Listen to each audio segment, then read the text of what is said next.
Shalom, salam sejahtera. Renungan malam seiman berjudul Waktu untuk Bersedia.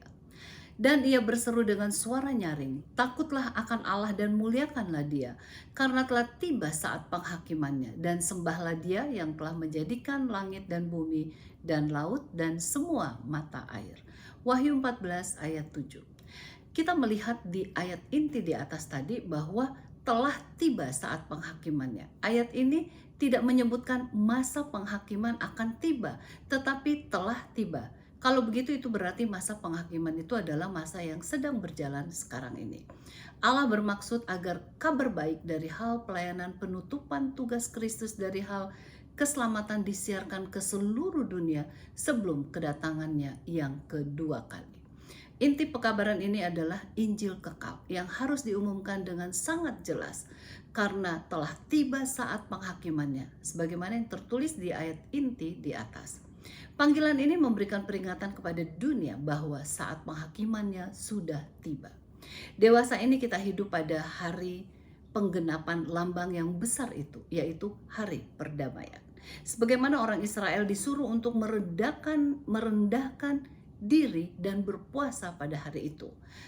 Demikian pula Tuhan memanggil umatnya untuk mengalami pertobatan yang sungguh-sungguh. Semua orang yang ingin supaya nama mereka tetap tertera di dalam kitab kehidupan harus benar di hadapan Allah dan sesama manusia selama masa penghakimannya, sebagaimana yang tertulis di ayat inti di atas.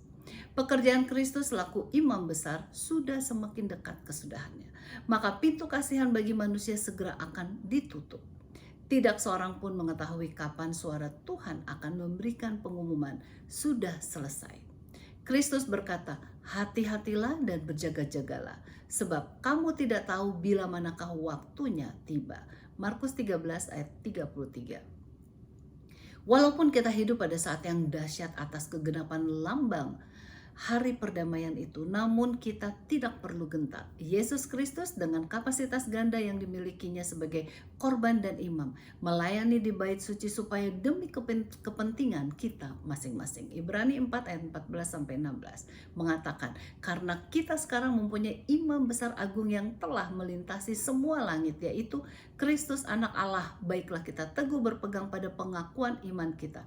Sebab imam besar yang kita punya bukanlah imam besar yang tidak dapat turut merasakan kelemahan-kelemahan kita. Sebaliknya, sama dengan kita, ia telah dicobai hanya tidak berbuat dosa. Sebab itu, marilah kita dengan penuh keberanian menghampiri tahta kasih karunia, supaya kita menerima rahmat dan menemukan kasih karunia untuk mendapat pertolongan kita pada waktunya.